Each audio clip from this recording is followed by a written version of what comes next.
కానీ పెట్టుకునేది నుదుటి పైన. విలువ ముఖ్యము కాదు, ఎక్కడ పెట్టుకుంటాము అనేదే ముఖ్యము. ఉప్పులాగా కటువుగా మాట్లాడేవాడు నిజమైన మిత్రుడు. చక్కెరలాగా మాట్లాడి మోసగించేవాడు నీచుడు.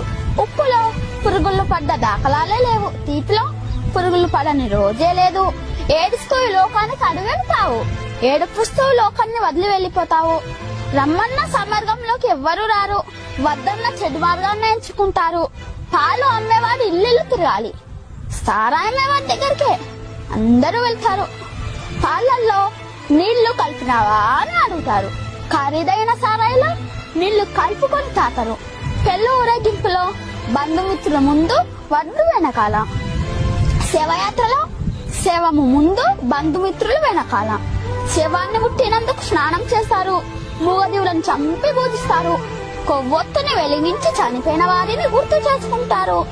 కొవ్వొత్తుని ఆర్పి జన్మదినాన్ని ఆచరిస్తారు.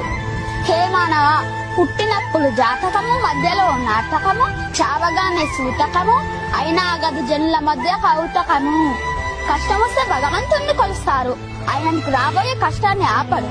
నిత్యం భరిస్తే కొండంత కష్టాన్ని గోడంత చేసి సులువుగా దాటి శక్తి నీకిస్తాడు.